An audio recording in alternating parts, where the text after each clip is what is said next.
कई बार हम सफलता देखकर सोचते हैं कि सामने वाला कितना भाग्यशाली है, लेकिन उसके पीछे कितनी मेहनत, कितनी ठोकरें और कितनी रातें लगी हैं, ये कोई नहीं जानता।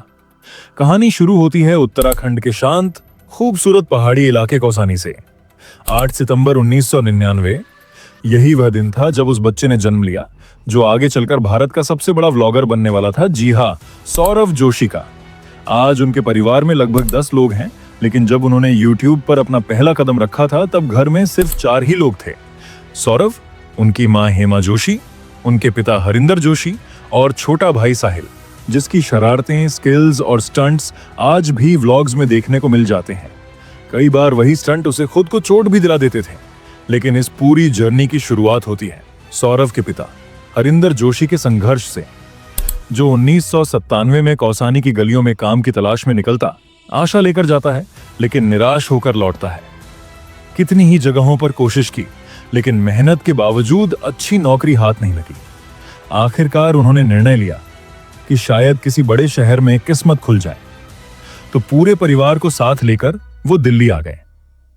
कुछ ही समय में मजदूरी का काम मिला, लेकिन जीवन इतना कठिन था कि दिल्ली भी छोड़नी पड़ी। दिल्ली को अलविदा कहकर वो फैमिली को लेकर हरियाणा के हांसी पहुंचे। यहीं से उनकी नई जिंदगी शुरू हुई। पीओपी का काम सीखा, दिन रात मेहनत की, धूप में, धूल में, सर्दी में, बिना रुके। और इसी लगातार संघर्ष के बाद एक दिन वो समय आया जब उन्होंने वही घर खरीद लिया जहां वो किराए में रहते थे। ये छोटा सा सपना उनके लिए किसी बड़ी जीत से कम नहीं था। अब चलो बढ़ते हैं सौरव की लाइफ की तरफ। सौरव जोशी स्कूल में कोई टॉपर नहीं थे, साधारण से स्टूडेंट थे जिन्हें पढ़ाई में उतना इंटरेस्ट नहीं था जितना कला में था।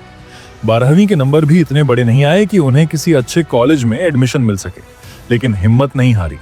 दोस्तों और परिवार ने सलाह दी, क्यों ना आर्किटेक्चर की तैयारी करो। सौरव ने बात मान ली और दिल्ली जाकर कोचिंग ज्वाइन कर ली। उन्होंने खूब मेहनत की, दिन रात पढ़ाई की, लेकिन किस्मत वहीं अटक गई। ना सिलेक्शन हुआ, ना प्लेसमेंट मिला। थक कर, टूट कर, खाली हाथ वो वापस हांसी लौट आए। पापा को सब बताया और फिर उन्होंने पीओपी के काम में हाथ बटाना शुरू कर दिया। लेकिन एक चीज जो उन्होंने कभी नहीं छोड़ी, ड्राइंग। कला उनका जुनून थी और वही जुनून उनकी जिंदगी बदलने वाला था। फिर आया साल 2017।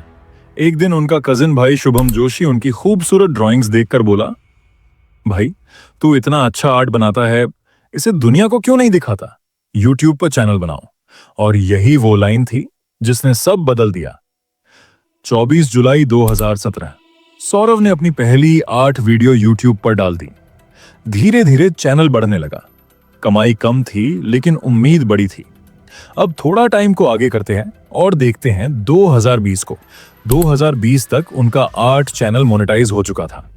घर की हालत पहले से बेहतर होने लगी थी, लेकिन तभी एक ऐसा मोड़ आया जिसने पूरी कहानी बदल दी। 2020 में कोरोना तेजी से फैल रहा था। मार्च 2020 पूरे देश में लॉकडाउन लगा। लोग घरों में कैद थे, हालात डरावने थे। लेकिन इसी समय सौरव ने एक बड़ा फैसला लिया, क्यों ना फैमिली के साथ रोज व्लॉग बनाया जाए। और फिर शुरू हुआ उनका असली जादू। पहली video drawing with my family members upload किया और लोगों ने दिल से पसंद की। व्यूज आने लगे, लोग जुड़ने लगे, प्यार मिलने लगा। उसके बाद सौरव ने अपने लिए चैलेंज सेट किया, 10 दिन की डेली व्लॉगिंग, जो धीरे धीरे बढ़ते बढ़ते एक पूरे 365 दिन की जर्नी बन गई।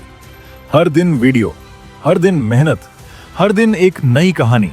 और आज वही लड़का जिसे कभी अच्छी कॉलेज में जगह नहीं मिली, जिसे सिलेक्शन नहीं मिला, जो पीओपी का काम करता था, आज वो भारत का नंबर 1 व्लॉगर है। ये सफर हमें सिर्फ एक बात सिखाता है, मेहनत से भागोगे तो कुछ नहीं मिलेगा, लेकिन अगर रास्ते पर टिके रहोगे तो मंजिल एक दिन जरूर तुम्हारे सामने खड़ी होगी। अगर ये कहानी तुम्हें थोड़ा सा भी पसंद आई हो तो एक लाइक जरूर करना, क्योंकि इससे पता चलता है कि तुम ये वीडियो आखिर तक देखकर गए हो। मैं फिर मिलूंगा एक और न्यूज स्टोरी के साथ। तब तक के लिए बाय।